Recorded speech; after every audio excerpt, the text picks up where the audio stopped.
কি ভাবছো মাই লাভ? শ্রেতা শোয়া থেকে উঠে বসে বলল। আপনি এখন গ্রামে আসবেন? আবির্ভাব বসা থেকে উঠে পড়ল। টেবিল থেকে গাড়ির চাবি নিয়ে চেম্বার থেকে বের হতে হতে বলল। আমি 45 মিনিটের মধ্যে আসছি মাই লাভ। শ্রেতা আর্তনাদ করে উঠল।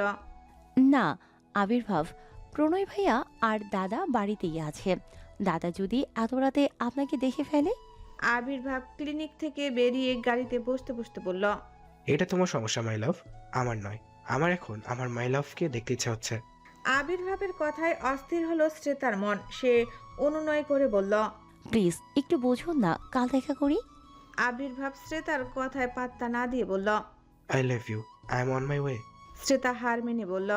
আপনি এসে এই মোড়ের রাস্তায় দাঁড়াবেন, আসছি আমি। ঠোঁট এলিয়ে হাসলো আবির্ভাব। গুড গার্ল, আমি আসছি। বলে ফোন কেটে দিল। শ্রেতার চোখ মুখে ফুটে উঠল অপার্থিব অসহায়ত্ব। সে ফোনটার দিকে তাকিয়ে অসহায় কণ্ঠে বলল। আমাদের জীবনটা দিন দিন ভীষণ জটিলতার দিকে এগিয়ে যাচ্ছে আবির্ভাব। এই সমাজ কি কখনো আমাদের মেনে নেবে? ধর্মের দোহাই দিয়ে আপনাকে আমার থেকে আলাদা করে দেবে না তো? আমি আপনাকে অনেক ভালোবাসি আবির্ভাব, খুব খুব ভালোবাসি। কোনো কিছুর বিনিময়ে আপনাকে হারাতে পারবো না। শিকদার বাড়ির 4 তলায় বিশেষ বৈঠক ঘরে চোখ মুখ গম্ভীর করে বসে আছে মেহেজাবিন চৌধুরী, সাদমান শিকদার, খালিদ শিকদার, সাজিদ শিকদার, সাহেব শিকদার। তাদের চোখ মুখের অবস্থা অত্যন্ত সিরিয়াস। বিশেষ করে ছোট বোনের আবদার শুনে সাদমান শিকদার ও খালিদ শিকদার একটু চিপায় পড়ে গেছেন। তবে সাজিদ শিকদারের অবস্থা ব্যতিক্রম। তিনি এখনও ব্যাপারটা হজম করে উঠতে পারেননি। মেহেজাবিন চৌধুরী সাজিদ শিকদারের দিকে তাকিয়ে খানিকটা গম্ভীর কণ্ঠে বললেন। তোমার কি আমার প্রস্তাবটা পছন্দ হয়নি, নাকি আমার ছেলেকে তোমার পছন্দ নয়, নাকি তার যোগ্যতা নিয়ে তোমার কোনো প্রশ্ন আসছে? আমি আসলে বুঝতে পারছি না তোমাকে এতটা ভাবনা চিন্তা কেন করতে হচ্ছে। সাজিদ শিকদার একটু ধাতস্থ হয়ে কণ্ঠে নম্রতা বজায় রেখে বললেন। কি বলছেন আফা? শুদ্ধের যোগ্যতা নিয়ে প্রশ্ন তোলার মতো মূর্খ আমি নই। আর শুদ্ধকে অপছন্দ করার তো প্রশ্নই আসে না। ওর মতো এমন ওয়েল এডুকেটেড, স্বাবলম্বী ব্যক্তিত্ববান, যোগ্যতা সম্পূর্ণ ছেলে হাতে যে কোনো বাবাই তার মেয়েকে চোখ বুজে তুলে দিতে চাইবে। অবশ্যই এখানে আমিও এর ব্যতিক্রম নই। আমিও চাই আমার মেয়ে একটা সঠিক মানুষের হাতে পড়ুক, তার একজন সুযোগ্য জীবন সঙ্গী হোক, যে আমার মেয়েকে সারা জীবন দেখে শুনে রাখবে, কখনো দুঃখ পেতে দেবে না। আর শুধু সেরকমই একটা ছেলে। কিন্তু মেহেজাবিন চৌধুরী এতক্ষণ শান্ত চোখে ভাইকে দেখছিলেন, কিন্তু শুনে ভ্রু কুঁচকে ফেলল। কপালে ভাঁজ ফেলে প্রশ্নবিদ্ধ কণ্ঠে জিজ্ঞেস করলেন। কিন্তু কি? সাজিদ শিকদার একটু ইতস্তত করে বড় ভাইদের দিকে তাকালেন, গলা ঝেড়ে বলতে শুরু করলেন। দেখেন আপা, মেয়েটা আমার হলেও তার সব বিষয়ে একা সিদ্ধান্ত নেওয়ার অধিকার আমার নেই। এবারই সবাই জানে প্রিয়তা ছোট থেকে কার কাছে মানুষ হয়েছে, কে তার যত্ন নিয়েছে, কে তার দেখভাল করেছে, লালন পালন করেছে, সকল বায়না আবদার মিটিয়েছে। আমার মেয়েটাকে কখনো ভালোবাসার অভাব বোধ করতে দেয়নি। আমি তো বছরের বেশিরভাগ সময় বাসায় থাকি না। আমার অনুপস্থিতিতে আমার মেয়েকে যে আগলে রেখেছে, প্রকৃত অর্থে দেখতে গেলে আমার মেয়ের আসল অভিভাবক তো সে। আর তাছাড়া ওর আরেক অভিভাবক হিসেবে তার বড় ভাইও আছে। এই বাড়ির মাথা বড় ভাইজান, মেজ ভাইজান আছেন। এদের সবার সম্মতি ছাড়া আমি তো কোনো কথা দিতে পারবো না আপা। সে অধিকার আমার নেই। আপনি বরং সবাইকে ডাকুন, সবার মতামত শুনি, তারপর যা ভালো মনে হবে তাই সিদ্ধান্ত নেওয়া হবে। আর তাছাড়া শুদ্ধরও তো একটা মতামত আছে। সাজিদ শিকদারের কথায় মেহেজাবিন চৌধুরী একটু স্বস্তি হলেন। সাদমান শিকদার আর খালিদ শিকদার আর একটু গুছিয়ে বসলেন, কারণ একটু পর অনেক কিছু দেখতে হবে, যেখানে ওনাদের নীরব দর্শকের ভূমিকা পালন করা ছাড়া কোনো কাজ নেই। কারণ এই বিষয়ে ওনারা বেফাঁস কিছু বলে বেকায়দায় পড়তে চায় না, তাই যে বলার সেই বলুক। মেহেজাবিন চৌধুরী সাদমান শিকদারের দিকে তাকিয়ে অনুমতি চেয়ে বললেন। আমার ছেলের সাথে যদি প্রিয়তাকে নিতে চাই, আপনাদের আপত্তি আছে বড় ভাইজান, মেঝো ভাইজান? সাদমান শিকদার বোনের দিকে তাকিয়ে সাবলীন কণ্ঠে বললেন। শুদ্ধকে আমরা ছোট থেকে চিনি। সে একজন আন্তর্জাতিক মানের নামকরা ডাক্তার। আর তার সাথে আমাদের বাড়ির মেয়ের বিয়ে হলে তা আমাদের জন্য অত্যন্ত সম্মানের ও গৌরবের। এই বিষয়ে আমার কোনো আপত্তি নেই। তবে এই বিষয়ে আমাদের মতামতের থেকে ও জরুরি প্রণয় ও প্রীতমের মতামত। কারণ প্রিয় আম্মুকে ছোট থেকে এত বছর সর্বোচ্চভাবে আগলে রেখেছে প্রণয় আর প্রীতম। তাই ওদের যদি কোনো সমস্যা না থাকে আমাদেরও কোনো সমস্যা নেই। তাছাড়া এই প্রজন্মের বড় ওরা, ওদের অনুমতি ছাড়া তো আর এত বড় সিদ্ধান্ত নিতে পারি না। মেহজাবিন চৌধুরী কিছুক্ষণ চুপ থেকে ভাবলেন। সাদমান শিকদার গলা উঁচিয়ে ডাকলেন, রহমান, রহমান। কয়েক মিনিটের মধ্যেই হাজির হলো রহমান। বৈঠক ঘরের এমন গম্ভীর পরিবেশ দেখে একটু ইতস্তত করল। সাদমান শিকদার গম্ভীর মুখে বললেন, যাও শুদ্ধ প্রণয় আর প্রীতমকে ডেকে আনো। বলবে জরুরি প্রয়োজনে এক্ষুনি আসতে। রহমান মাথা নেড়ে চলে গেল। সাদিক শিকদার মেহজাবিন চৌধুরী অতি আগ্রহ ও কিছুক্ষণ অবাক চোখে দেখলেন। অতঃপর একটু কৌতূহল নিয়ে জিজ্ঞেস করলেন, শুদ্ধ তো অনেক কোয়ালিফায়াড একজন হার্ট সার্জন। সে চাইলে প্রিয়তার থেকে পরিণত বুদ্ধিমান উচ্চশিক্ষিত মেয়ে বিয়ে করতে পারে। এমনকি সে তো তার লাইফ পার্টনার হিসেবে ওরকম একটা ম্যাচিওর মেয়ে ডিজার্ভ করে। সেখানে আমার মেয়ে নিতান্তই বাচ্চা, ইনম্যাচিওর, অগোছালো, জোর করে না খাওয়ালে খেতে পর্যন্ত চায় না। শুধু কি আমার মেয়ের সাথে অ্যাডজাস্ট করতে পারবে? সাজিদ শিকদারের কথায় মেহজাবিন চৌধুরী স্বচ্ছ হাসলেন। বড় নিঃশ্বাস নিয়ে প্রসন্ন কণ্ঠে প্রত্যুত্তর করলেন, প্রিয়তাকে আমি অনেক আগ থেকেই শুদ্ধর জন্য পছন্দ করে রেখেছি। বিশেষ করে যখন থেকে জানতে পেরেছি শুদ্ধ প্রিয়তাকে কথা সম্পূর্ণ করতে পারলেন না মেহজাবিন চৌধুরী। তার আগেই প্রীতম এসে হাজির হলো। পেছনে পেছনে শুদ্ধ আর প্রণয় এলো। তিন ভাই কক্ষে পা রাখতেই সবাইকে এই সময় একসাথে এক জায়গায় দেখে কপাল কুঁচকে ফেলল। সবার গম্ভীর চেহারার পানে দৃষ্টিপাত করে প্রণয়ের কেমন খটকা লাগলো। তার মনে হচ্ছে এখানে বড় কোনো খিচুড়ি পাকানো হচ্ছে। প্রণয়, প্রীতম আর শুদ্ধ গিয়ে সাদমান শিকদারের সামনের সোফায় বসল। মহল বেশ গম্ভীর। প্রণয় সবার দিকে এক নজর তাকিয়ে স্বাভাবিক কণ্ঠে প্রশ্ন করল, কোনো জরুরি দরকার ফুপি? প্রীতমও কৌতূহলী নজরে তাকালো। মেহজাবিন চৌধুরী প্রণয় আর প্রীতমের দিকে কয়েক পলক তাকিয়ে বেশ দৃঢ় কণ্ঠে বললেন, হ্যাঁ আব্বু, খুব জরুরি দরকার। প্রণয় আবার কণ্ঠের স্বাভাবিক মাত্রা ধরে রেখে বলল, জি বলুন। মেহজাবিন চৌধুরী এক পলক সবার দিকে তাকিয়ে প্রণয়ের দিকে দৃষ্টি স্থির করলেন। দৃঢ় কণ্ঠে কোনো রকম সংকোচ ছাড়াই বললেন, আমি প্রিয়তার বিয়ের ব্যাপারে তোমার সাথে কথা বলতে চাই। সাজিদ আর ভাইজান কাছ থেকে অনুমতি নিয়েছি, ওনারা সকলেই রাজি। এখন তোমরা দুজনে সম্মত হলে আমরা কথা এগোতে পারি। মেহজাবিন চৌধুরীর নির্লিপ্ত কণ্ঠের বলা কথায় নিঃশব্দে বিস্ফোরণ ঘটল বৈঠক কক্ষে। প্রীতম বিস্ফোরিত চোখে তাকালো মেহজাবিন চৌধুরীর দিকে। সাদমান শিকদার, সাজিদ শিকদার, খালিদ শিকদার, মেহজাবিন চৌধুরী, প্রীতম, শুদ্ধ সবাই একযোগে তাকিয়ে আছে প্রণয়ের দিকে। মেহজাবিন চৌধুরীর কথায় প্রণয়ের যেন পায়ের নিচের জমি সরে গেল মুহূর্তেই। বুকের গভীরে ছাই চাপা আগুনটা যেন এক লহমায় দাবানলে পরিণত হলো। নিঃশ্বাসটুকু আটকে এলো কণ্ঠনালীতে। এমন কিছু শোনার জন্য মোটেও প্রস্তুত ছিল না প্রণয়। তার প্রাণ পাখিটাকে তার বুক থেকে আজীবনের জন্য ছিনিয়ে নেওয়ার অনুমতি চাওয়া হচ্ছে তার কাছেই। প্রীতম প্রণয়ের মুখের দিকে তাকিয়ে ব্যথিত হলো। প্রণয়কে কিছু বলতে না দিয়ে নিজেই বলল, কিন্তু ফুপি, এটা কিভাবে হয়? মেহজাবিন চৌধুরী প্রণয়ের দিক থেকে দৃষ্টি সরিয়ে প্রীতমের দিকে দৃষ্টিপাত করলেন। ভ্রু কুঁচকে বললেন, কেন হয় না? প্রীতম কণ্ঠের নমনীয়তা বজায় রেখে বলল, ফুপি, আমার বোন এখনও অনেক ছোট, অনেক ইম্বেচিওর, মাত্র 16। সে মোটেও এখন বিয়ে, সংসার এগুলোর জন্য উপযুক্ত নয়। আর সদ্য ভাই আমার বোনের চেয়ে আরও বেটার ম্যাচিওর কাউকে ডিজার্ভ করে। মেহজাবিন চৌধুরী প্রীতমের দিকে তাকিয়ে হালকা হাসলেন। প্রীতমের কথার বিপরীতে অকাঠ্য যুক্তি দাঁড় করিয়ে বললেন, তুমি নিজেও তো 16 বছরের একটা মেয়েকে বিয়ে করেছো প্রীতম। দেখতে শুনতেও মাশাল্লাহ। এই বাড়িতে এসেই সে শাশুড়িদের সাথে তালে তাল মিলিয়ে সংসার হাল ধরেছে। এমনকি বেশ ভালোভাবে পরিপাটি করে সংসারও করছে। আমি শুনলাম তোমার বউ নাকি প্রিয়তার বান্ধবী। সে পারলে তোমার বোন কেন পারবে না? আর তাছাড়া আমি এক্ষুনি বিয়ের কথা বলছি না, বিয়ে হবে আরো 2 বছর পর। আমি শুধু এক্ষুনি সকল কথাবার্তা সেরে রাখতে চাই, যাতে পরে এগুলো নিয়ে সময় নষ্ট না করতে হয়। এখন কথাবার্তা হয়ে থাক, বিয়ে হবে প্রিয়তার 18 হলেই। মেহজাবিন চৌধুরীর এক একটি বাক্য প্রণয়ের নরম হৃৎপিণ্ডকে বিষাক্ত তীরের আঘাতে ক্ষতবিক্ষত করছে। শরীরে জ্বালা ধরে যাচ্ছে, হাত মুষ্টিবদ্ধ হয়ে গেছে তার। কঠোর ব্যক্তিত্বের খোলস ছেড়ে অক্ষিকোটের বেদনা অশ্রু জমা হচ্ছে। চোখ মুখ লাল হয়ে উঠেছে, হাতের কপালের শিরা দৃশ্যমান হয়ে উঠেছে।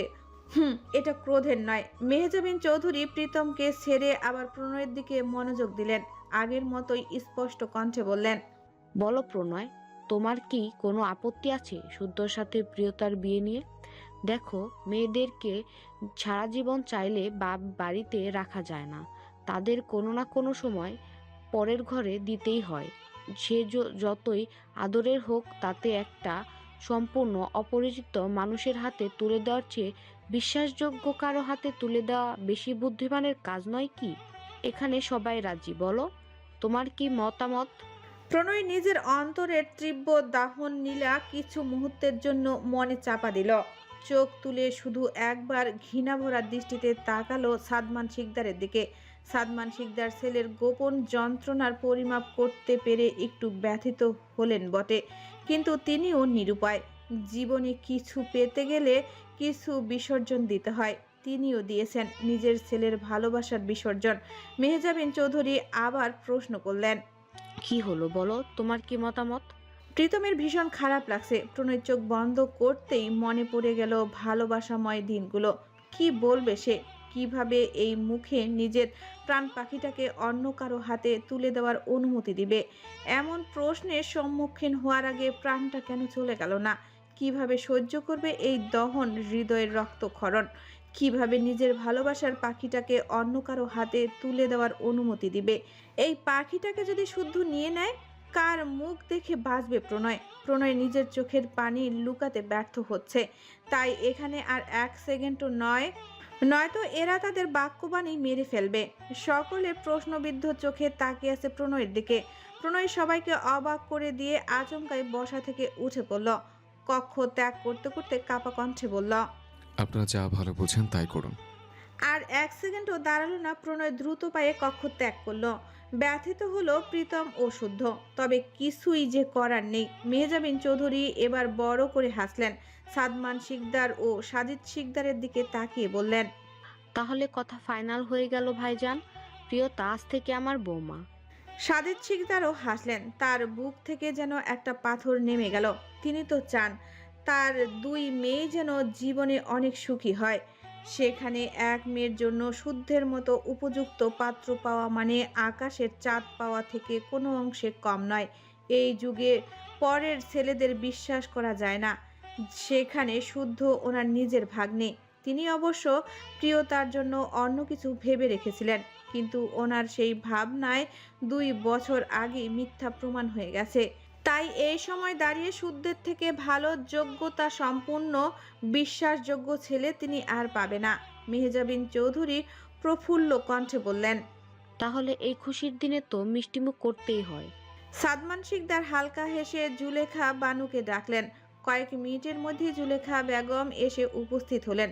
সাদমান শিকদার আদেশ দিয়ে বললেন, এখনই বাজার থেকে 20 কেজি ফ্রেশ মিষ্টি এনে আশেপাশে বিতরণ করে দাও, আর এখানে মিষ্টি পাঠানোর ব্যবস্থা করো।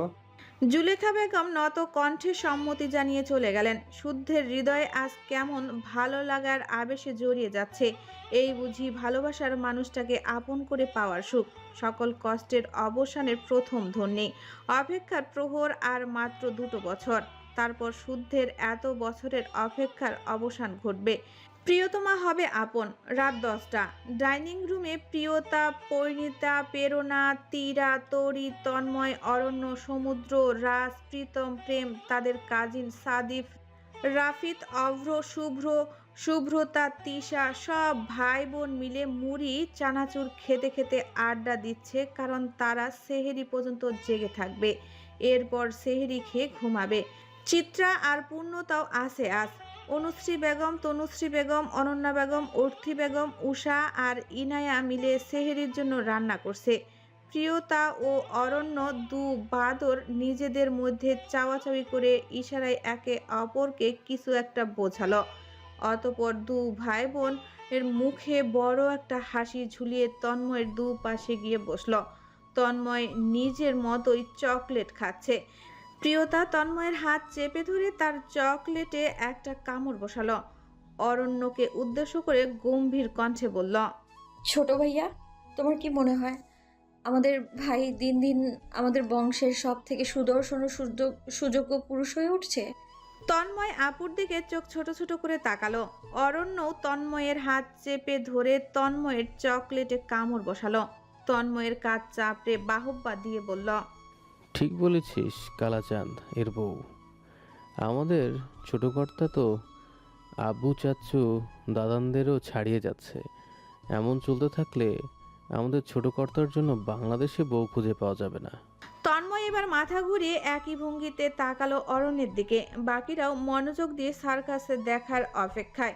প্রিয়তা আবারও তন্ময়ের হাত চেপে ধরে তার চকলেটে কামড় বসিয়ে বলল, ঠিক বলেছ ছোট ভাইয়া, আমাদের চাঁদের টুকরো ভাইয়ার জন্য উগান্ডা অথবা আফ্রিকা থেকে সুন্দরী নিয়ে আসবো, কি বলো? মুখটা সিরিয়াস রেখেই বলল প্রিয়তা। প্রিয়তার কথায় সবাই চোখ বড় বড় করে ফেলল। ফিক করে হেসে উঠল অরণ্য। যতটা সম্ভব নিজের হাসি কন্ট্রোল করে তন্ময় চকলেটের শেষ বাইটটা খেয়ে বলল, অথবা নাইজেরিয়া হলেও মন্দ হবে না। প্রিয়তা মাথা উপর নিচ করে সম্মতি জানালো। তন্ময় চকলেটের দিশা ভুলে ভাই বোনদের দিকে তাকে উৎসুক কণ্ঠে বলল, ছোট আপু, ওই দেশে বুঝি খুব সুন্দর মেয়ে পাওয়া যায়? অরণ্য আর প্রিয়তা একে অপরের দিকে তাকিয়ে একসঙ্গে বলল, খুব। রাজু ওদের মাঝখানে এসে বসলো। তন্ময়ের দিকে তাকিয়ে মুখটা ইনোসেন্ট করে বলল, ভাই, আজ তুই ছোট বলে তোকে মুরগি বানালো। প্রিয়তা ও অরণ্য চোখ বড় বড় করে রাজের দু হাত জোরে চেপে ধরল। রাজ শয়তানি হেসে তাকালো ভাই বোনদের দিকে। আরো রসিয়ে রসিয়ে তন্ময়কে বলল, ভাই, তুই দেখবি ওইসব মেয়েরা কেমন সুন্দরী। রাজের কথায় উৎসাহে ফেটে পড়ল তন্ময়। এক লাফে রাজের কোলে চলে গেল। রাজের হাত ঝাঁকিয়ে বলল, দেখো না সেজ দাদান। রাজ আবার অরণ্য আর প্রিয়তার দিকে তাকালো। অরণ্য প্রিয়তার দিকে তাকিয়ে চোখের ইশারায় বলল, সুনামি আসতে চলেছে, কালাচাঁদের বউ, বাঁচতে চাইলে পালা।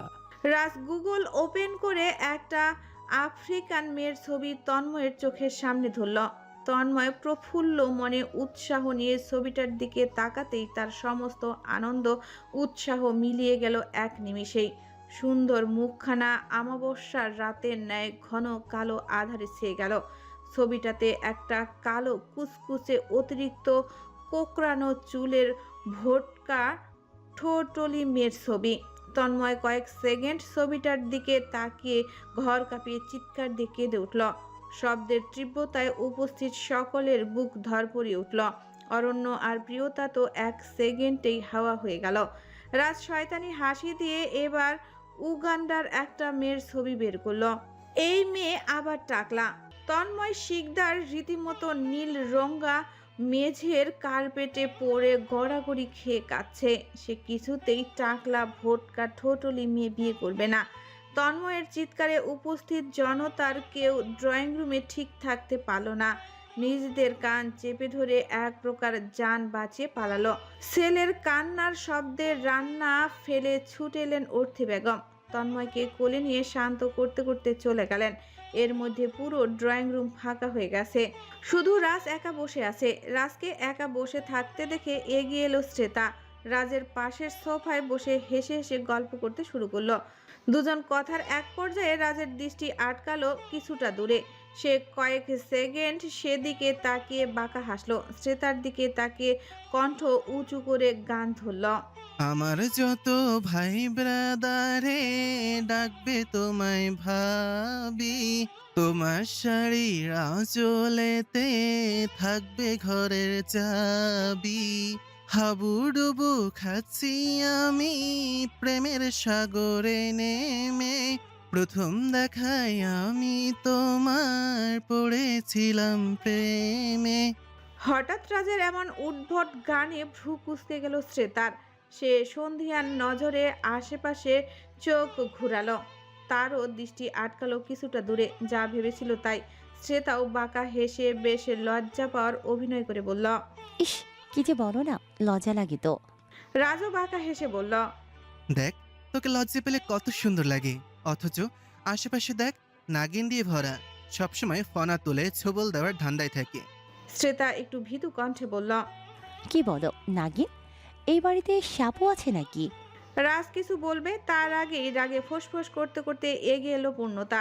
সেন্টার টেবিলের উপর থেকে নিজের ফোনটা নিতে নিতে রাজের দিকে অগ্নি দৃষ্টি নিক্ষেপ করল। সত্যি বলতে ভেতরে ভেতরে রাজের পুরুষত্বটা একটু কেঁপে উঠল। শ্রেতার চোখ ছোট ছোট করে তাকিয়ে আছে দুজনের দিকে। পূর্ণতা ফোনটা নিয়ে মুখ ভেংসি দিয়ে চলে গেল। শ্রেতা রাজের দিকে তাকে ভ্রু নাচিয়ে সন্ধিহান কণ্ঠে বলল। এই আপা আবার জেলাস হচ্ছে কেন? হুম, বলো বলো, নিশ্চয়ই এখানেও কোনো কাহিনী আছে। রাজ বসা থেকে উঠে যেতে যেতে বলল। তোর ভাবি লাগে বেয়াদব। শ্রেতা দুষ্টু কণ্ঠে বলল। সে তো বুঝতেই পেরেছি যে ইনি আমাদের সোজা ভাবি, তবে বিশাল সাজ। রাজ শ্রেতার দিকে 500 টাকার নোট এগিয়ে দিয়ে বলল। এটা খা আর মুখ বন্ধ রাখ। শ্রেতা টাকাটা নিয়ে বাঁকা হেসে বলল।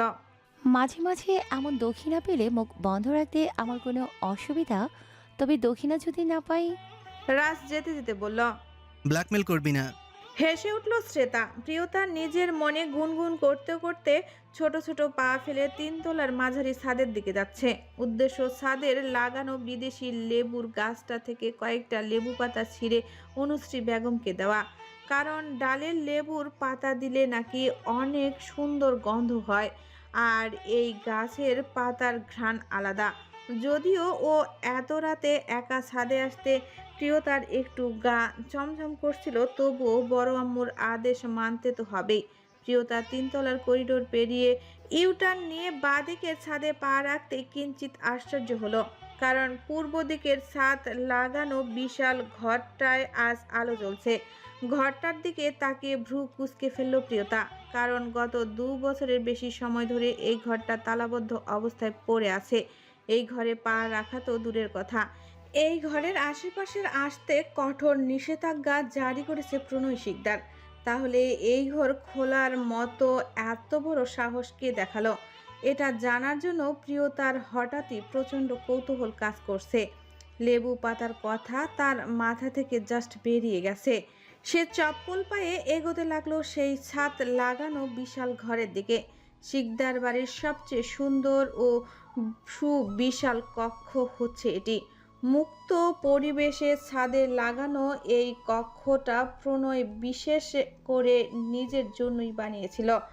আর এটাই মূলত প্রণয়ের আসল সুখ নিবাস, যেখানে জড়িয়ে আছে প্রণয়ের জীবনের অন্যতম শ্রেষ্ঠ অধ্যায়, সকল সুখকর স্মৃতি যা প্রণয় আজ গত 2 বছর ধরে তালাবদ্ধ করে রেখেছে। আজ 2 বছরের বেশি সময় হলো প্রণয় এই কক্ষ ত্যাগ করে অন্য ঘরে শিফট হয়েছে। সেই অবধি কেউ এই ঘর খোলার সাহস পায়নি। তবে হঠাৎ করে নিজের এত পছন্দের ঘরটা ছেড়ে দেওয়ার কারণ আজও অস্পষ্ট শিকদার বাড়ির সকলের কাছে। এই ঘরে সে সাধারণত কাউকে আসতে দেয় না, এমনকি নিজেও আসে না। তাই প্রিয়তার কৌতূহলী মনের কৌতূহল চক্র বৃদ্ধি হারে বেড়েই চলছে। প্রিয়তা ধীর পায়ে ঘরের কাছে যেতেই কিছু ভাঙচুরের শব্দ কানে এলো। কিছু একটা ঝংকার তোলার শব্দও ঈষৎ কেঁপে উঠল প্রিয়তা। সে পা টিপে টিপে দরজার সামনে গিয়ে দাঁড়ালো। দরজাটা লক নয়, তবে ভেতর থেকে ভেজানো। প্রিয়তা ভয়ে ভয়ে সেটাতে আলতো হাত ছুঁতেই দরজাটা আপনা আপনি হাট করে খুলে গেল। এবার ও মৃদু কেঁপে উঠল প্রিয়তা। সে কাপা কদমে কক্ষে ফেলতেই আচমকা পুরো বাড়ি ইলেকট্রনিক চলে গেল। অন্ধকারে নিমজ্জিত হয়ে আসলো আশপাশ। তবে দক্ষিণের বিশাল জানালা খোলা থাকায় অর্ধচন্দ্রের রূপালী আলো জানালা গলিয়ে ঘরের মেঝেতে এসে পড়েছে। তবে সেই আলো ঝাপসা, বেশি কিছু দেখা যাচ্ছে না। অন্ধকারে ভীষণ ভয় প্রিয়তার। তার উপর এই পুরো নির্জন ছাদের তালাবদ্ধ অন্ধকার কক্ষে নিজের উপস্থিতি বুঝতে পেরে শিউরে উঠছে তনুমন। আর সে তো এটাও জানে না এই ঘরে কে আছে, আদৌ কেউ আছে কিনা। কারণ এ ঘর 2 বছরের বেশি সময় ধরে বন্ধ। আর বড় আম্মু বলেছেন কোনো জিনিস পরিবর্তন হয়ে গেলে সেখানকার নেগেটিভ বাড়তে থাকে। আর হঠাৎ এখানে কারো আসার কথাও নয়। ভয়ে প্রিয়তার পিলে চমকে উঠল। বুকের মধ্যে রক্ত জমতে লাগলো মুহূর্তেই। চোখের সামনে ভাসতে লাগলো হলিউড বলিউড মুভির অশরীদের ভয়ঙ্কর সব মুখবয়। প্রিয়তা তৎক্ষণাৎ চোখ মুখ খিচে ট্রাসুর মতো মেঝের সাথে সেটে রইল। তার কাছে আশেপাশের পরিবেশটা কেমন ভারী ভারী লাগছে। ভয়ে হাঁপানি রোগীর মতো কলিজা ধরফর করছে। তার বাগানো অঙ্গের বাঁকে বাঁকে কাঁপন ধরছে মৃদু মৃদু। কম্পনরত অবস্থায় প্রিয়তার ঘাড়ে কারো উষ্ণ গরম নিঃশ্বাসের উপস্থিতি অনুভব করল। ভয়ে আরো জমে গেল প্রিয়তা। হাত দিয়ে নিজের জামাটা শক্ত মুঠোয় চেপে ধরল। কপাল বেয়ে স্বচ্ছ তরল দরদর করে নেমে আসছে। মনে মনে আয়তাল কুরসি সহ যত দোয়া দরুদ জানে সব পাঠ করতে লাগলো প্রিয়তা। প্রিয়তার ষষ্ঠ ইন্দ্রিয় বলছে কেউ তার খুব কাছে দাঁড়িয়ে আছে, খুব কাছ থেকে এক দৃষ্টিতে দেখছে তাকে। তার গরম নিঃশ্বাস অনবরত প্রিয়তার কাঁধে ঘাড়ে এসে আছড়ে পড়ছে। প্রিয়তা ভীতু মন হঠাৎ সচকিত হলো। কাঁপাকাঁপি বজায় রেখে সচল মস্তিষ্কে ভাবল, 1 মিনিট, ভূত কি আজকাল নিঃশ্বাস নিতে শুরু করেছে? প্রিয়তা নিজের ভাবনাতেই বলদ বনে গেল। অদৃশ্য হাতে নিজেই নিজের মাথায় চাটি মেরে বলল, গর্ধব, ভূত আবার নিঃশ্বাস নেয় নাকি? প্রিয়তা যখন অনুভব করলো পাশের ব্যক্তি ভূত নয় বরং জলজ্যান্ত মানুষ, তখনই চমকে চোখ খুলে ফেলল। তড়িৎ বেগে পিছনে ঘুরে তাকাতেই চোখের সামনে উদ্ভাসিত হলো কারো প্রশস্ত বুক। সঙ্গে সঙ্গে মাথা উঁচিয়ে উপরে দৃষ্টিপাত করলো প্রিয়তা। অন্ধকার কক্ষের চাঁদের ঝাপসা আলোয় তার দৃষ্টি আটকালো এক পুরুষের মায়াবী মুখশ্রীতে, যার গভীর চোখ দুটো স্থির, শুধু তার মধ্যেই নিবদ্ধ। প্রিয়তা এই মুহূর্তে প্রণয়কে এখানে দেখে কিছুটা আশ্চর্য হলো। হতবিলম্ব কণ্ঠে কিছু বলতে নিতেই তার রক্ত লাল ওষ্ঠের উপর তর্জনী আঙ্গুল চেপে ধরল প্রণয়। সঙ্গে সঙ্গেই একদম স্থির হয়ে গেল প্রিয়তা। নির্বিকার চোখে তাকিয়ে রইল সেই পুরুষের মায়াময় চোখে। প্রিয়তা কি সত্যি এই চোখে তাকিয়ে একটুকু বুঝতে পারে এই পুরুষটা তার প্রতি কতটা আসক্ত? সে কি এত ভালোবাসার এইটুকু দেখতে পারে না? সে কি দেখতে পারে না কেমন করে তার প্রেমানয়ে পুড়ে পুড়ে একটা মানুষ নিঃশেষ হয়ে যাচ্ছে? প্রিয়তা কি জানে তার এই নিটল প্রেমে কতটা ভয়ানক হয়ে উঠেছে এই পুরুষটার জন্য? এ যেন ভালোবাসা নয়, অভিশাপ, যা তাকে একটু একটু করে এগিয়ে দিচ্ছে ধ্বংসের শেষ প্রান্তে। কিন্তু আফসোস, প্রিয়তা এসবের কিছুই জানতে পারল না, দেখতেও পেল না, ও বুঝতেও পারল না। শুধু নিজের অবুঝ দৃষ্টির সম্মোহনীয় মায়ায় সেই পুরুষের হৃদয়কে আর একটু ঘায়েল করে নিল। কয়েক মুহূর্ত নিজের প্রাণের দিকে তাকিয়ে আরও 2 কদম এগিয়ে এলো, আহত কণ্ঠে বলল, আমি কি জীবনে খুব বড় পাপ করে ফেলেছিলাম জান পাখি? থমকালো প্রিয়তা। কিছু বুঝতে না পেরে অবুঝ চোখে তাকিয়ে রইল প্রণয়ের ঘোলাটে চোখের পানে। প্রিয়তার সেই অবুঝ দৃষ্টি দেখে প্রণয়ের ঠোঁটের কোণে বিদ্রুপের হাসি খেলে যায়। যার জন্য এত কিছু শালার সেই বুঝলো না। হঠাৎ করে মাথায় কেমন যেন রাগ চড়ে যাচ্ছে। মন মস্তিষ্ক উভয়ে জ্বলে উঠছে। প্রিয়তার দিকে তাকাতেই মনে পড়ে যাচ্ছে তখন প্রিয়তার শুদ্ধের বউ হতে চাওয়ার কথা। মনে পড়ে যাচ্ছে তখন শুদ্ধের প্রিয়তার পাশে ঘেঁষে বসার কথা। আবার প্রিয়তার দিকে তাকাতেই রাগটা তেতে উঠে ফুঁসে উঠে ভেতরটা। এই মেয়েটা কি বোঝে না তার মুখে অন্য কারো বউ হওয়ার কথা শুনলে প্রণয়ের কষ্ট হয়?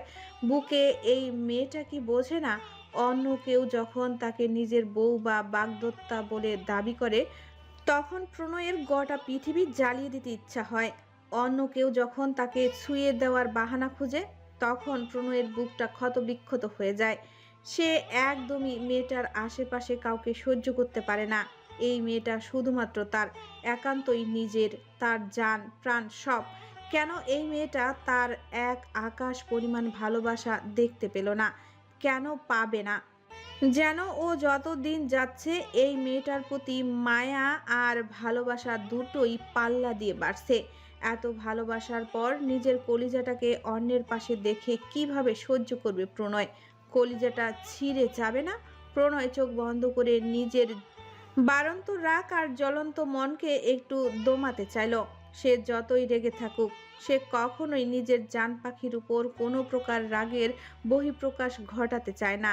তাই নিজের যন্ত্রণা গিলে নিয়ে ঠান্ডা কণ্ঠে বলল, চলে যায় এখান থেকে, আমি একটু একা থাকতে দে।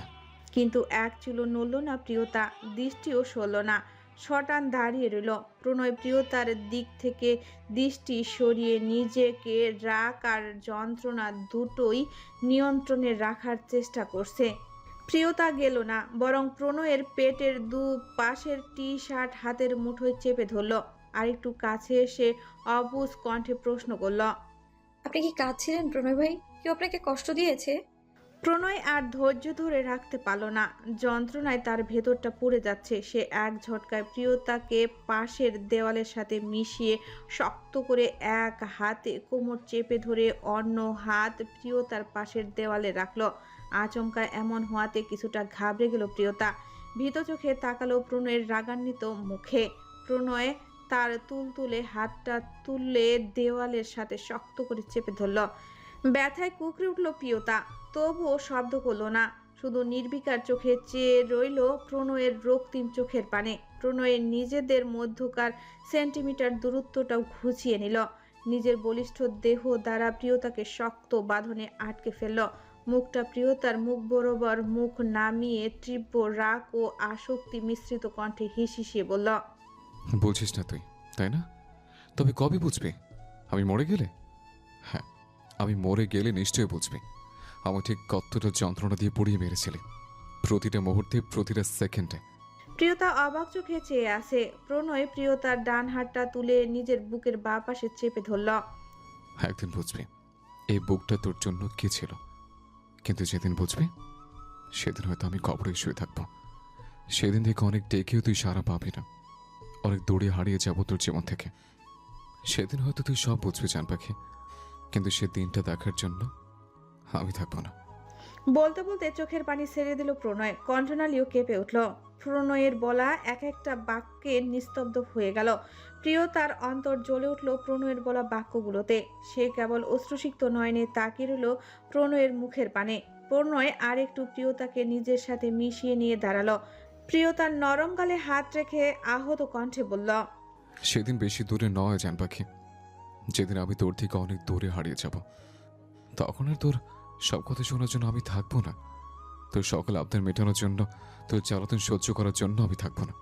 প্রণয়ের কথার মর্মার্থ না বুঝেও তার বলা নিষ্ঠুরতম বাক্যগুলোতে প্রিয়তার ছোট্ট মন ব্যথায় জর্জরিত হয়ে উঠল। চোখের কোণে পানি টলমল করে উঠল। প্রণয় প্রিয়তার মাথাটা নিজের বুকে চেপে ধরে বলল, এখানে কান পেতে শুনছেন, এখানে দেখা ছোট্ট প্রাণ পাখিটা আর সহ্য করতে পারছে না, অসহ্য যন্ত্রণায় ছটফট করছে। হয়তো একদিন এইভাবে ছটফট করতে করতে মরে যাবে। আমার মন প্রাণ আমাকে অনেক অভিশাপ দেয় জানিস। আমি নাকি তাদের এক সেকেন্ডে ভালো থাকতে দেই না। আমি তাদের কিভাবে বোঝাবো বল? আমার ভালো থাকার সব রাস্তা আছে চিরতরে বন্ধ হয়ে গেছে। আমি যে বেঁচে আছি এটাই তো অনেক। বলতে বলতে থেমে গেল প্রণয়। চুপ করে চেয়ে রইল প্রিয়তার টলমলে অশ্রুপূর্ণ নীলাপ চোখের পানে। ওই চোখেই তো প্রথম খুন হয়েছিল সে। প্রিয়তার চোখে সে যন্ত্রণা দেখতে পাচ্ছে। হালকা হাসলো প্রণয়। প্রিয়তার দু গালে হাত রেখে পরম ভালোবাসায় কপালে ঠোঁট চেপে ধরল। দুজনেরই গাল বেয়ে টপ টপ করে ঝরতে লাগলো বেদনা মিশ্রিত অশ্রুজল।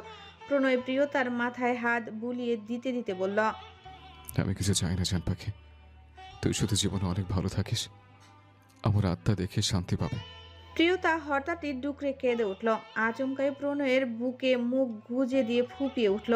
পুরুষালী পিঠ আঁকড়ে ধরে ফুপাতে ফুপাতে বলল, এসব আপনি কি বলছেন প্রণয় ভাই? কেন বলছেন? কি হয়েছে আপনার? যাই হয়ে থাকুক প্লিজ এমন বলবেন না। আমার ভীষণ কষ্ট হয়। আপনি তো জানেন আমি আপনাকে ছাড়া একটুও থাকতে পারি না প্রণয় ভাই। প্রিয়তা বুকে মাথা রাখতে প্রণয়ের কলিজায় আগুন লেগে গেল।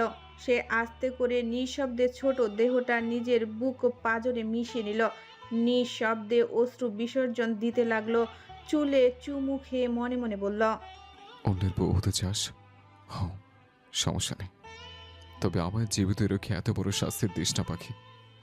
সত্যি বলছি, এই দৃশ্য আমি সহ্য করতে পারবো না, একটুও পারবো না। এর আগে তুই নিজের হাতে আমার নিঃশ্বাসটা বন্ধ করে দিস, আমি হাসি মুখে স্বীকার করব, তা হবে আমার জন্য পরম সুখের। কিন্তু আমার জীবিত রেখে অন্যের নামে কবুল বলিস না জান পাখি। তুই তো আমার সব রে, আমার জান পাখি, আমার প্রাণ পাখি, আমার লক্ষ্মী।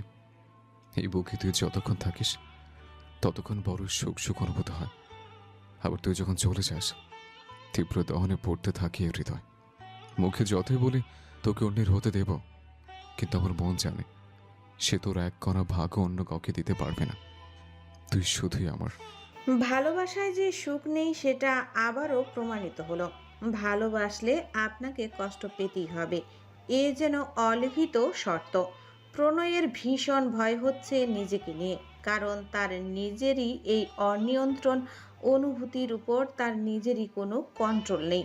তার নিজের ভবিষ্যৎ তো সে পরিষ্কার দেখতে পাচ্ছে, তাই সে চায় না তার দ্বারা আর কোনো ভুল হোক।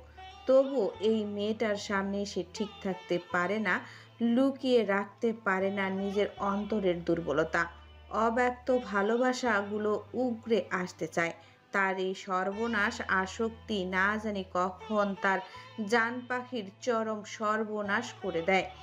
এই পাখিটাকে ছাড়া থাকতে পারবে না বলে এতগুলো দিন নিজের পরিণতি কি হবে জেনেও সে এই পবিত্র ফুলটাকে নিজের সাথে আষ্টেপৃষ্টে জড়িয়ে রেখেছিল। সকল অশান্তির পর এক টুকরো সুখ খুঁজত সে এই পাখিটার মাঝে। ক্লান্ত দিনের অবসানে এই মায়াবী মুখের অবুঝ চাহনি ছিল বেঁচে থাকার প্রেরণা। যন্ত্রণার পরিমাণ বেশি হলে তা নিবারণের জন্য এই ফুলটাকে বুকে জড়িয়ে ধরাই ছিল স্বর্গ সুখের সন্ধান। এখন যেমন বুক পাঁজরে মিশিয়ে রেখেছে, তাই এই শান্তিটুকুর জন্য সে বড্ড স্বার্থপর হয়ে গিয়েছিল। শুধুমাত্র একটু শান্তির লোভে সে অনেক ভুল করে ফেলেছে এই পাখিটার সাথে। যা কিছু হয়েছে এতে এই পাখিটার তো কোনো দোষ নেই, তবে সে কেন এই নরক তুল্য যন্ত্রণা বুকে জড়াবে? তাই যা হবার হয়ে গেছে, তবে আর নয়। নিজের কষ্ট হবে বলেই সে আর স্বার্থপর হতে পারবে না। নিজের ভালোবাসার ভবিষ্যৎটা সে নিজের হাতে আজ অনিশ্চয়তার দিকে ঠেলে দিতে পারবে না। এবার আর নিজের কথা নয়, অনেক স্বার্থপরতা সে দেখিয়ে ফেলেছে সে ইতিমধ্যেই। আর নয়, আর কোনো মানসিক শান্তি সে খুঁজবে না। সকল ক্লান্তি, যন্ত্রণা, অবসাদ, অশান্তি এই জান যত দিন সইতে পারবে ততদিনই পৃথিবীর আলো দেখবে, নিঃশ্বাস নেবে। প্রিয়তার বুকে মুখ লুকিয়ে এখনো ফুঁপিয়ে যাচ্ছে।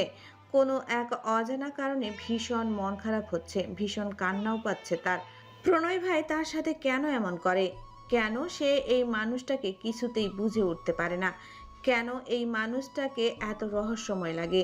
এই মানুষটার ভালোবাসা যেন তার কাছে আস্ত এক গোলকধাঁধা। সব কিছুই কেমন ঘোলাটে, অস্পষ্ট, বড় অদ্ভুত ও বৈচিত্র্যময়। কখনো হাসায় আবার কখনো কাঁদায়। এত বছর একসাথে থেকে, ও জন্মের পর থেকে দেখে ও প্রিয়তা এই মানুষটাকে চিনতে পারে না। কোনটা তার ভালোবাসা, কোনটা তার সহানুভূতি বুঝতে পারে না। প্রিয়তা প্রণয়ের বুকের নাকের পানি, চোখের পানি মুছে দিয়ে বিড়বিড় করে বলল, আমি আপনার ভালোবাসায় একটু বুঝতে পারি না প্রণয় ভাই। আমার কখনো কখনো মনে হয় আপনি আমাকে অনেক ভালোবাসেন। আপনার থেকে বেশি আপন আমার আর কেউ নেই। আপনার থেকে বেশি ভালো আমাকে এই দুনিয়াতে আর কেউ বাসে না। ভীষণ রকম ভালোবাসেন আপনি আমায়। মনে হয় যেন আমি যেন আপনার সব। আবার কখনো কখনো মনে হয় আপনি আমাকে কোনোদিনও ওই চোখে দেখেননি। আমি আপনার কাছে স্রেফ একটা মায়া, অভ্যাস, সহ্য, যত্ন, সহানুভূতি, দায়িত্ব, কিন্তু ভালোবাসা নই। তখন আমার মন বলে আপনি আমাকে ভালোবাসেন, কিন্তু মস্তিষ্ক বলে আপনি যদি ভালোই বাসতেন তাহলে কি অন্য কাউকে বিয়ে করতে পারতেন?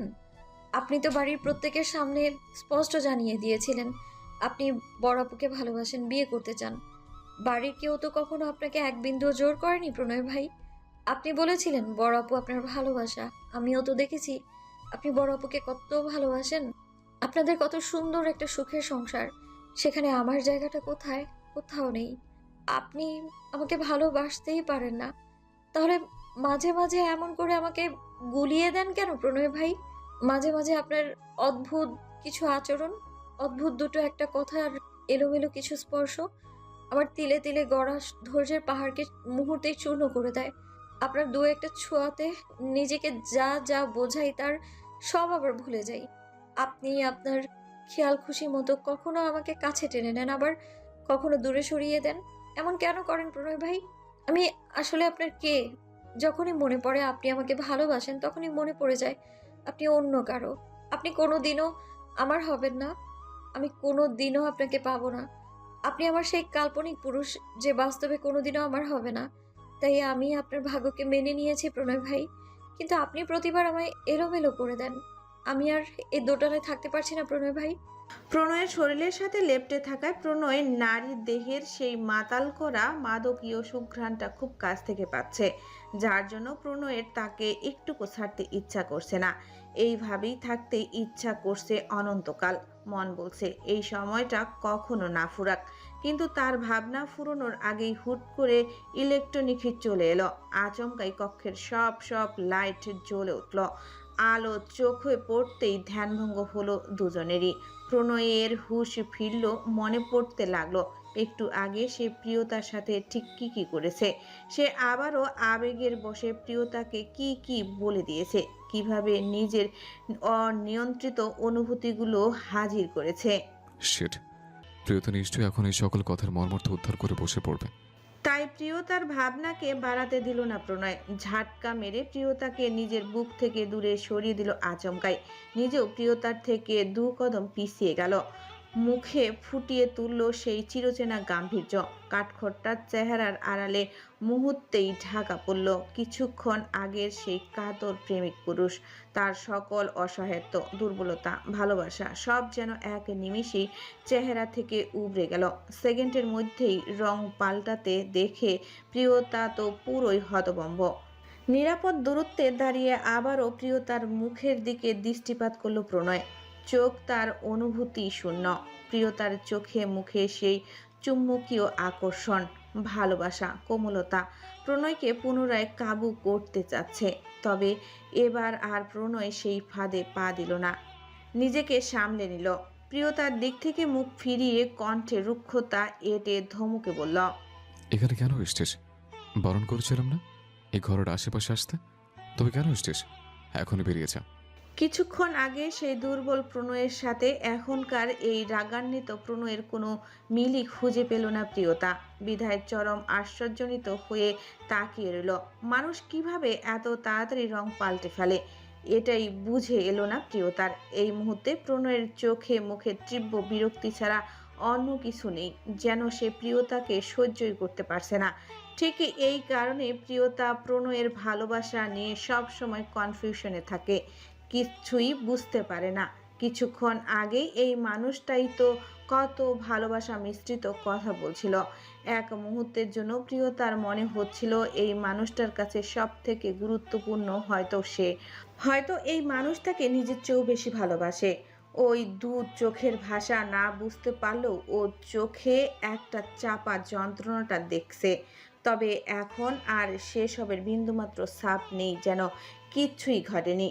প্রিয়তাকে হতভম্ব নয়নে নিজের দিকে তাকিয়ে থাকতে দেখে আরও খানিকটা চটে গেল প্রণয়। ক্রুদ্ধ কণ্ঠে মৃদু চিৎকার দিয়ে বলল, কি হলো? চুপ করে আছিস কেন? জানিস না কথার অমান্য করা আমার পছন্দ নয়? প্রণয়ের মৃদু ধমকে কেঁপে উঠল প্রিয়তার সর্বাঙ্গ। অপমানের অশ্রু জমা হলো অক্ষি কোটরে। সত্যি একটু আগে প্রণয়ের এলোমেলো কথা আর ব্যবহারগুলো মাথা থেকে বেরিয়ে গেল প্রিয়তার।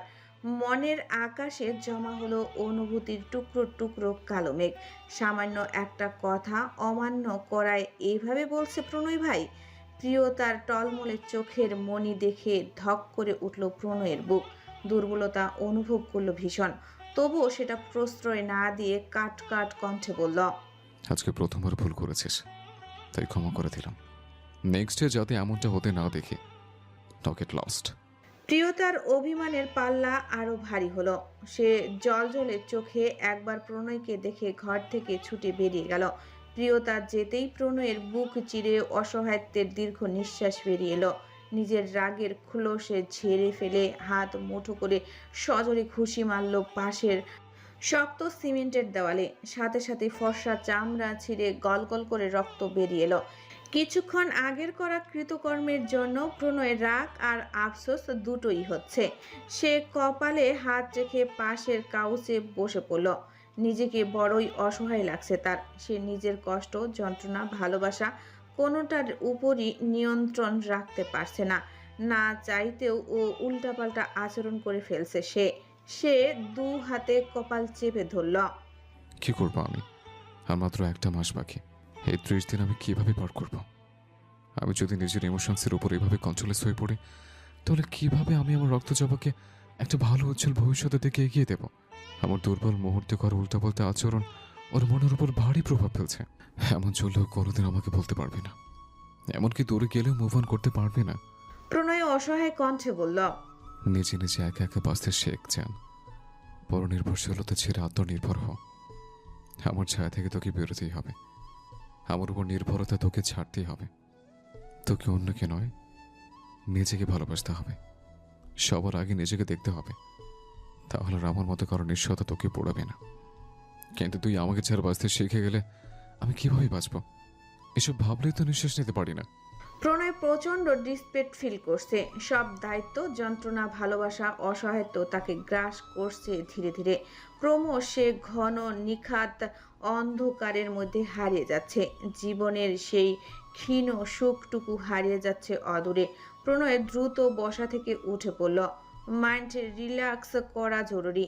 তাই বাসার জামা কাপড় পরেই নিজের কার্ডটা নিয়ে শিকদার বাড়ি থেকে বেরিয়ে গেল। লোকালয় থেকে বেশ দূরে জনমানবহীন এক নিস্তব্ধ নদীর পাড়ে এসে থামল প্রণয়ের প্রাইভেট কার। চারপাশে নিশার নীরবতা। ঘনিয়ে আসা রাতের অন্ধকার যেন ধীরে ধীরে গিলে নিচ্ছে পুরো পৃথিবীটাকে। কোথাও কোনো শব্দ নেই, শুধু মুহূর্তর পর মুহূর্ত গা ছমছমে নিস্তব্ধতার বুক চিরে ভেসে আসছে খরস্রোতা নদীর কলকলে জলের মৃদু কুঞ্জন। প্রণয় গাড়ির দরজা খুলে বাহিরে পা বাড়াতেই এক ঝলক দমকা শীতল হাওয়া এসে তাকে ছুঁয়ে দিয়ে মিলিয়ে গেল। যেন কোনো অলক্ষ্য সত্তা প্রণয়ের অস্তিত্বে এক মুহূর্ত থেমে স্পর্শ করে সরে গেল। প্রণয় ধীর ধাপে এগিয়ে চলল নদীর পাড়ে। চোখের সামনে টলমলে নিশিম কালো জল আর বুকের ভেতরে বিষাদে ডুবে থাকা জ্বলন্ত হৃদয়। প্রণয় কিছুক্ষণ দাঁড়িয়ে থেকে চুপচাপ তাকিয়ে রইল নদীর কালো জলের দিকে। অভিশপ্ত জীবনের বোঝা তার গলায় ফাঁসির দড়ির মতো ঝুলছে। প্রণয়ের ক্লান্ত সত্তাটা প্রতিটা নিঃশ্বাসের একটাই প্রশ্ন, মৃত্যু কবে আসবে? আর কবে মুক্তি মিলবে এই বিভীষিকাময় জাহান্নাম তুল্য জীবন থেকে?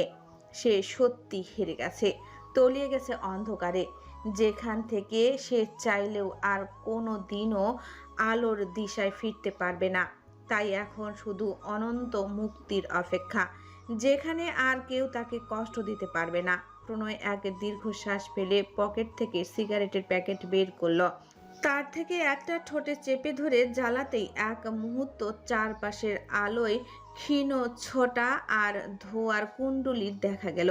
নিজের গাঢ় কালচে লাল ঠোঁটে সিগারেট চেপে ধরে বড় বড় নিঃশ্বাসে সুখ টান দিতে লাগলো। এক একটা নিঃশ্বাসে বিষাক্ত ধোঁয়াটা ইনহেল করে নিতে লাগলো ফুসফুসে। নদীর পাড়ে শীতল বাতাসের সাথে জ্বলন্ত সিগারেটের কম্বিনেশনটা বেশ লাগলো প্রণয়ের কাছে। যদিও প্রিয় নারীর ঠোঁটের মিষ্টি স্বাদের কাছে এই সিগারেটের স্বাদ বড়ই তুচ্ছ। প্রণয় তো সেই মিষ্টি ঠোঁটের স্বাদ পেয়ে গেছে, তাই এখন আর এই সিগারেটের স্বাদ তার আগের মতো ভালো লাগে না। সেজন্য সিগারেট ও প্রণয়ের নিকট তার কার্যক্ষমতা অনেকটাই হারিয়ে ফেলেছে। তাই ব্যর্থ হচ্ছে তার বুকের যন্ত্রণাকে ধোয়ার সাথে টেনে বের করতে, ব্যর্থ হচ্ছে তার ভেতরের জমে থাকা ক্লান্তির স্তূপ দূর করতে, একটু স্বস্তি দিতে। ফলে প্রণয়ের চোটে থাকা মেজাজের বিরক্তির পারদ ছড়াচ্ছে দাবানলের মতো। একটা, দুটো, তিনটে, পরপর আরও বেশ কয়েকটা সিগারেট শেষ হয়ে গেল, কিন্তু বুকের ভেতরের সেই পোড়া দগদগে ক্ষত কিছুতেই নরম হচ্ছে না। উল্টো প্রণয়ের মনে হচ্ছে কেউ যেন প্রতিটি ক্ষতের উপর সতর্ক হাতে লবণ মরিচ মাখিয়ে দিচ্ছে, একেবারে নিখুঁত নিপুণতায়। এমনকি সিগারেটগুলোও যেন ক্লান্ত হয়ে হাল ছেড়ে দিচ্ছে। তারা যেন বোবা কণ্ঠে চিৎকার দিয়ে বলছে, ভাই, আমরা তো তোর ব্যথা কমানোর আসল দাওয়াই নই, তুইও তো জানিস তোর আসল দাওয়াই কে। তার কাছেই যা। তারপরও আগে যতটুকু পারতাম এখন আর তাও পারি না। কেন নিয়েছিলি সেই রক্তিম ঠোঁটের স্বাদ? এবার বুঝলি তো অতি লোভে তাঁতি নষ্ট হয়। এই নিষ্প্রভ বিদ্রুপে প্রণয়ের ভেতরটা জ্বলে উঠল। বিরক্তিতে রাগে অসহ্য এক হতাশায় মস্তিষ্ক জুড়ে রক্তচাপ বাড়তে লাগলো। সে হাতের প্যাকেটটা তুলে জোরে ছুঁড়ে মারল নদীর মধ্যভাগে। বিদ্রুপ করে বলল, তুইও পারলি না, তুই আমায় একটু শান্তি দিতে পারলি না। কেমন বন্ধু তুই, যে বন্ধু যন্ত্রণার ভার নিতে পারিস না। সব বিশ্বাসঘাতক বেইমানের দল। তোকে আমার প্রয়োজন নেই। কাপা কণ্ঠে গর্জে উঠল সে। তারপর নদীর দিকে মুখ করে প্রাণপণে চিৎকার করে উঠল, জান, আয় না আমার বুকে। তুই ছাড়া আমায় আর কেউ ভালোবাসে না, কেউ একটুখানি স্বস্তি দিতে পারে না। আয় না প্লিজ। তার সেই আর্ত চিৎকার, সেই বুক চেরা কান্না, ঘুমড়ে ওঠা আর্তনাদের অন্ধকারের ঘনত্ব আরো ভারী হলো। নির্জন রাতের বাতাসে মিলিয়ে গেল এক সর্বহারা প্রেমিকের করুণ কণ্ঠস্বর। হয়তো কোথাও গাছের মাথায় বসে থাকা দু একটা নিশাচর পাখি শুনতে পেল। প্রণয় কাঁদতে চাইল, একটু হালকা হতে চাইল, কিন্তু চোখের জলও আজ তার সঙ্গে বিশ্বাসঘাতকতা করছে। তাদেরও যেন স্পষ্ট দাবি, যতক্ষণ না জান মুখ বুকে এসে মুখ গুজবে ততক্ষণ তারাও আসবে না। কষ্টের মধ্যে কান্নাটাও আজ বিলাসিতা। আর প্রিয় সেই মুখ বুকে জড়িয়ে ধরা তো দূর, হয়তো কিছুদিন পর তার দিকে ওই নজরে তাকানো নিষিদ্ধ হয়ে যাবে প্রণয়ের জন্য। এক মুহূর্তও আর সেথায় দাঁড়ালো না প্রণয়। পেছন ফিরে হাঁটতে শুরু করলো। মিনিট পাঁচেক হাঁটার রাস্তা পার করে প্রণয় এসে দাঁড়ালো এক ঝলমলে 4 তলা বিল্ডিং এর সামনে। অন্ধকার জগতের বুক চিরে দাঁড়িয়ে থাকা এই উজ্জ্বল বিল্ডিং যেন বাস্তব নয়, স্বপ্ন আর দুঃস্বপ্নের মাঝখানে কোনো এক অচেনা সীমান্ত। বিল্ডিং এর উপরের সাইনবোর্ডে ঝলমল করছে সোডিয়াম অক্ষরে লেখা দ্য মিডনাইট। প্রণয় একবারও পেছনে ফিরে তাকালো না। নিশ্চুপ গম্ভীর পায়ে সোজা এগিয়ে গেল মেন এন্ট্রান্সের দিকে। প্রণয় কাছের স্লাইডিং ডোরটা খুলে ভেতরে প্রবেশ করতেই বারের লাল নীল আলো এসে একত্রে প্রণয়ের চোখে লাগলো। বিরক্তিতে চোখ কুঁচকে বন্ধ করে ফেলল প্রণয়। এটা মূলত একটা লাক্সারিয়াল বার, আর এটার মালিক প্রণয় নিজেই। এটা তার বারের বিজনেস নয়, এটা সে নিজের, কেবলমাত্র তার business partner, staff, guard, client, শুভাকাঙ্ক্ষী সহ অন্যদের আমোদ ফুর্তির জন্য। এখানে শুধু মত নয়, বরং সব ধরনের সুবিধাই রেখেছে প্রণয়। যে যেমন সার্ভিস চায় তাকে সেরকম সার্ভিস দেওয়া হয়। সহকর্মীদের সার্টিফিকেশনের কোনো ত্রুটি রাখে না প্রণয়। তাই তো বস একটু তার কাটা হলেও স্টাফদের কাছে সে অনেক পছন্দের। লাউড স্পিকারে মিউজিকের শব্দে চরম মাত্রায় বিরক্ত হলো প্রণয়। বারের ভেতরে অনেকেই ড্রিঙ্ক করছিল, আবার অনেকে অশালীন কাজে লিপ্ত ছিল। সেসব দৃশ্যর দৃষ্টিতে লাগতেই ঘৃণায় মুখ ঘুরিয়ে নিল প্রণয়। তবে প্রণয়কে দেখতে সকলেই নিজেদের অবস্থান ঠিক করে নিল। এই সময় তাদের বসকে তারা এখানে মোটেও আশা করেনি। তার সেকেন্ড পেরোনোর আগে মিউজিকের জোরালো শব্দ বন্ধ হয়ে গেছে। প্রণয়কে দেখে এক প্রকার ঝড়ের বেগে ছুটে এলো জাভেদ। স্যারকে এই সময় এখানে দেখে তার চোখ দুটো কদবেলের মতো বড় বড় হয়ে ঝুলে আছে। সে মুখে হা করে তাকিয়ে আছে স্যারের দিকে, কারণ স্যার এখানে কখনোই আসে না। জাভেদের বিস্ময়কে 2 পয়সাও পাত্তা দিল না প্রণয়। নিজের মতো এগিয়ে গেল বার কাউন্টারের দিকে। শুধু জাভেদ নয়, উপস্থিত সকলেই তাদের বসকে এখানে দেখে চোখ বড় করে ফেলেছে। কারণ তাদের বস খারাপ হতে পারে, কিন্তু চরিত্রহীন কখনোই নয়। পাপিষ্ট হলেও নিঃসন্দেহে এক শুদ্ধতম পুরুষ। প্রণয়কে দেখতেই উপস্থিত মেয়েগুলোর চোখ চকচক করে উঠল, জিভ দিয়ে লালা ঝরতে লাগলো। লোলুপ নজরে তাকিয়ে রইল প্রণয়ের দিকে, কারণ এখানে উপস্থিত সকল পুরুষের চেয়ে প্রণয় অধিক আকর্ষণীয়, সুদর্শন, আর তার বাহ্যিক গঠনও দুর্দান্ত। যে কোনো নারীকে মুহূর্তেই বশ করে নিতে সক্ষম। কোনো মেয়ে মানুষ যে এতটা নির্লজ্জ হতে পারে তা এদেরকে দেখে কেউ বুঝতেই পারত না। তবে এদের এভাবে ট্রেনিং দেওয়া হয়েছে যাতে ওরা এখানে আসে প্রত্যেককেই ফুললি স্যাটিসফাই করতে পারে। তবে ওরা প্রণয়কে চেনে না, কারণ প্রণয় কখনোই এখানে আসে না। তাই ভাবলো প্রণয়ও বোধহয় এই উদ্দেশ্যে এসেছে। এদের মধ্যে একটা মেয়ে তো প্রণয়কে পাওয়ার ইচ্ছা দমাতে না পেরে বলেই ফেলল, তিনি কে? সে খুব সুন্দর। হে ঈশ্বর, আমি তাকে এক রাতের জন্য চাই। মেয়েটার কথা কানে যেতেই উপস্থিত সকলেই বিস্ময়ে চোখ গোল গোল হয়ে গেল। ভয়ে গা কাটা দিয়ে উঠল, হাঁটুতে কাঁপন ধরে গেল জাবেদের। মেয়েটার দিকে তাকিয়ে চোখ রাঙালো, তবে তা সম্পূর্ণ উপেক্ষা করলো মেয়েটা। প্রণয়ের নির্বিকার ভঙ্গিতে বার কাউন্টারে গিয়ে বসলো। বার কাউন্টার রীতিমতো কাঁপাকাঁপি শুরু করে দিয়েছে। মেয়েটা বুকনির উপর পরা পাতলা জ্যাকেটটা খুলে প্রণয়ের দিকে এগোতে লাগলো। মেয়েটার কাণ্ড দেখে জাবেদ ভয়ে শুকনো ঢোক গেল। আর বেশি দূর ভাবার আগেই একটা বিকট শব্দের সাথে চারপাশে ছড়িয়ে পড়ল পিটপতন নীরবতা। ভয়ে এক লাফ দিল জাবেদ। ভয়ে ভয়ে সামনে তাকাতেই দেখলো মেয়েটার নিথর দেহ মেঝেতে লুটিয়ে পড়েছে। তার কপাল বেয়ে রক্তের ধারা নামছে। জাবেদের দুর্বল হৃৎপিণ্ড চমকে উঠল এত রক্ত দেখে। আরো ভয় পেয়ে গেল বেচারা। কাপা কাপা ভয়ের তো দৃষ্টিতে তাকালো প্রণয়ের দিকে। প্রণয় একেবারে নির্বাক। সে একের পর এক গ্লাস খালি করে চলছে, যেন এখানে কিছুই হয়নি। উপস্থিত সকলেও স্বাভাবিক, কারণ তারা জানতো এমনটাই হবে।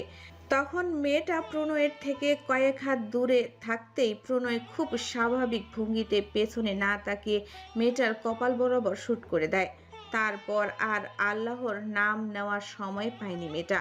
কয়েকজন গার্ড এসে মেয়েটার লাশটা সরিয়ে জায়গাটা পরিষ্কার করে দিল। বাকি মেয়েগুলো একে অপরকে ধরে থরথর করে কাঁপছে। তারা ভাবতেও পারেনি সৌন্দর্যের পেছনে এত ভয়ঙ্কর কিছু লুকিয়ে থাকতে পারে। খুন করেছে অথচ একদম ঠান্ডা মাথায়। প্রণয় একদম স্বাভাবিক। সে আরাম করে বসে এক পেক হুইস্কি গলায় ঢেলে দিল। মদটা গলায় পড়তেই প্রণয়ের মনে হলো গলা থেকে শুরু করে পাকস্থলী পর্যন্ত যেদিক দিয়ে যাচ্ছে সব জ্বালিয়ে দিচ্ছে। আর এটাই তো সে চায়। প্রণয়কে গলায় ড্রিঙ্কস ঢালতে দেখে উপস্থিত জনতা আরো বেশি বিস্মিত হয়ে গেল। তারা যেন নিজের চোখকে বিশ্বাস করতে পারছে না তাদের বস ড্রিঙ্ক করছে। জাবেদ পরিস্থিতি সামলাতে উপস্থিত মেয়েগুলোকে চোখের ইশারায় যেতে বলল। মেয়েগুলো ভয়ে ভয়ে সকল পুরুষদেরকে নিয়ে তাদের জন্য বরাদ্দকৃত কক্ষে চলে গেল। বর্তমানে জায়গাটা পুরো ফাঁকা। একজন বারটেন্ডার প্রণয় আর জাবেদ ব্যতীত অন্য কেউ নেই। প্রণয় বেসামালভাবে একের পর এক ওয়াইনের গ্লাস খালি করে যাচ্ছে। নেশা চড়ছে তার ধীরে ধীরে। প্রণয়ের এমন টলমলে অবস্থা দেখে জাবেদের ভয়ে রীতিমতো কলিজা ধড়ফড় করছে। সে খুব ভালো করেই জানে নিশ্চয়ই ওই আপুকে নিয়েই আবার কিছু একটা হয়েছে।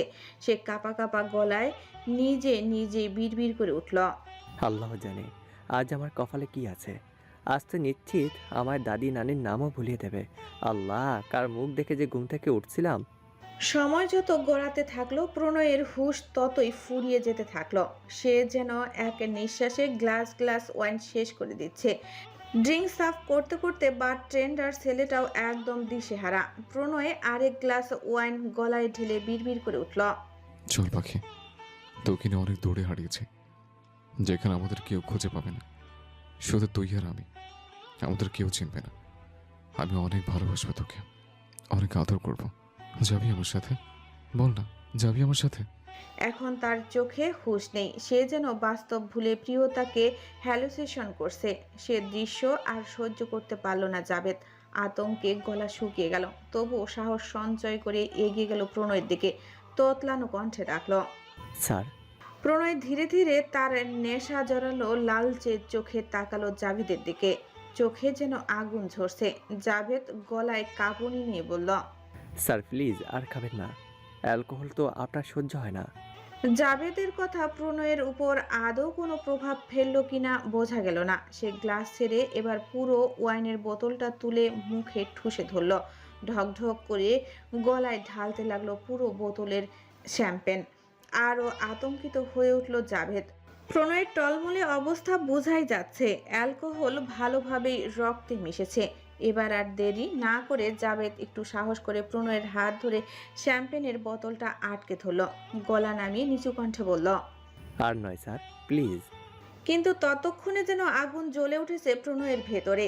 সে গর্জে উঠল, জাবেদের হাত থেকে বোতলটা ছিনিয়ে নিয়ে পুরো শক্তিতে মার্বেল বসানো মেঝেতে ছুঁড়ে মারল। সেকেন্ডের মধ্যেই কাচের বোতলটা শত শত টুকরোয় চূর্ণ হয়ে ছড়িয়ে পড়ল মেঝে জুড়ে। ভয়ে পিছিয়ে গেল জাবেদ, সঙ্গে বারটেন্ডার ছেলেটাও কেঁপে উঠল। জাবেদের ভয় বাড়িয়ে দিতে প্রণয় এবার আরেকটা আশ্চর্যজনক কাণ্ড করে বসলো। আচমকাই জাবেদকে জড়িয়ে ধরল প্রণয়। হঠাৎ স্যারের এমন অদ্ভুত আচরণে হতভম্ব হয়ে গেল জাবেদ। তাকে জড়িয়ে ধরে করুণ কণ্ঠে আর্তনাদ করে উঠল প্রণয়। এবার যেন বিস্ময়ের অন্ত রইল না জাবেদের। এও কি সম্ভব? এদের মতো জঘন্যতম নিকৃষ্ট হৃদয়হীন মানুষরাও বুঝি কাঁদতে পারে? জানা ছিল না জাবেদের। প্রণয় জাবেদকে জড়িয়ে ধরে আর্তনাদ করে ব্যাকুল কণ্ঠে বলল, আমাকে ওর মতো করে একটু শান্তি খুঁজে দিতে পারবে জাভেদ? আমাকে ওর কথা ভুলে থাকার একটা উপায় বলতে পারবে? অথবা কোনো ওষুধ এনে দিতে পারবে যা খেলে আমার আর ওর কথা মনে পড়বে না? বলো না জাভেদ, কে আছে? কার কাছে গেলে আমার ওর কথা মনে পড়বে না? ওকে দেখতে ইচ্ছে হবে না? কাকে বুকে নিলে ওরকম শান্তি পাবো আমি? কে আমাকে ওর শূন্যতে ভুলিয়ে দিতে পারবে? বলো না, কিভাবে ওকে ছেড়ে থাকবো? একটু বলো না। তুমি তোমার অ্যাসিস্ট্যান্ট, আমার সকল অর্ডার মানা তোমার ডিউটি। আমি তোমাকে অর্ডার করছি, প্লিজ বলো কোথায় গেলে আমি একটু শান্তি পাবো? জাবেদের সমস্ত ভয় ডর উড়িয়ে গেল। একদম নিস্তব্ধ হয়ে রইল সে। অবাক স্থির নয়নে তাকিয়ে রইল প্রণয়ের আহত মুখের দিকে। স্যারকে এভাবে বাচ্চাদের মতো কাঁদতে বা বিলাপ করতে আগে কখনো দেখেনি জাবেদ। এমনকি এটা তাদের কোনো স্টাফেরও দুঃস্বপ্ন হতে পারে না। কাঁদে তো তারা যাদের মন থাকে। এসব পাপিষ্ঠ লোকের মন বলে আবার কিছু হয় নাকি? হাস্যকর। অথচ কতটা নিষ্পাপ একটা মুখ, তার দেখলেই মনে এক ধরনের শান্তি নেমে আসে। কে বলবে মানুষটার এই প্রাণ জোড়ানো চেহারার নিচে একটা কুৎসিত চেহারার মানুষ লুকিয়ে আছে? কে বলবে এ একজন আন্তর্জাতিক মাপের ক্রিমিনাল? তার নামে শত শত কেস ফাইল হয়ে পড়ে আছে বিশ্বের বিভিন্ন দেশে। কেউ দেখলেও কখনো বুঝতে পারবে না এই মানুষটা দেশে ও দেশের কত বড় শত্রু। একজন ঠান্ডা মাথার সন্ত্রাসী কতটা নৃশংস।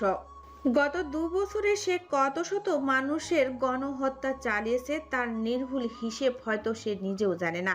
খুন করা, রক্ত নিয়ে খেলা করা তার অভ্যাস হয়ে দাঁড়িয়েছে, জঙ্গলের হিংস্র পশুর মতো।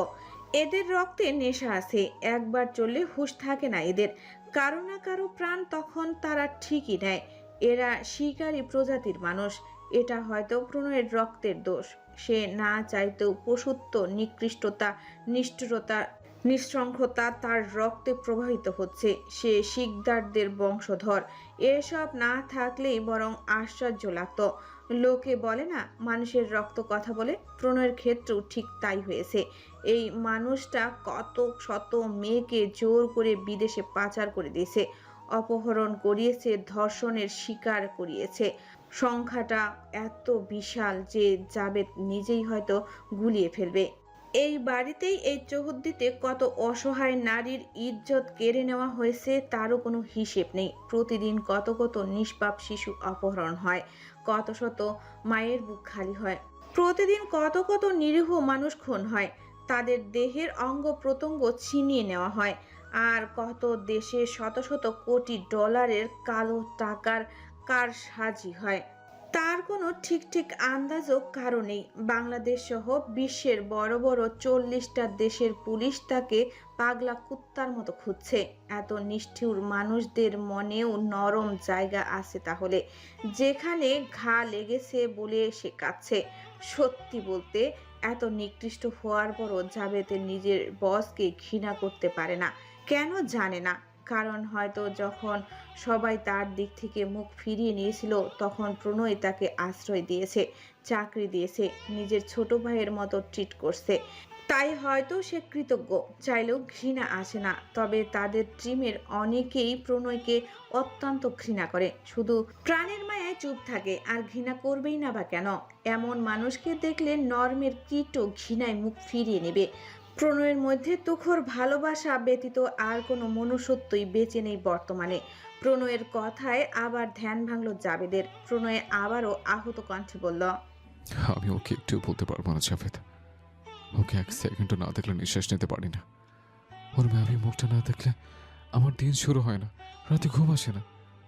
সে প্রবাহিত হচ্ছে আমার এই আব্রুর শিখতে প্রণয়ের শিরায় শিরায়, রক্তের ফোটায় ফোটায়। আমি ওকে কিভাবে অন্যের হতে দেখব? আমি ওকে প্রচণ্ড ভালোবাসি জাভেদ। আমি মুখে যতই বলি আমি ওকে ছেড়ে দেব, নিজের থেকে আলাদা করে দেব, আমার এই নষ্ট জীবন ওকে জড়াবো না। কিন্তু বাস্তবে এই কাজের কথা ভাবলে আমার কলিজাটা চলে যায় জাভেদ। আমি পারি না। আমার ভালোবাসাকে ব্যথিত নিঃশ্বাস নিতে বড্ড ভালোবাসে, আমার জান পাখিটাকে। ওই তো আমার নিঃশ্বাস জীবনের একমাত্র বেঁচে থাকার কারণ। ও ছাড়া এই পৃথিবীতে আমাকে আর ভালোবাসার কেউ নেই জাভেদ, কেউ নেই। ও যদি আমাকে ভুলে যায় আমি কি করবো জাভেদ? এত যন্ত্রণাদায়ক মৃত্যু কি আমার কপালে লেখা আছে?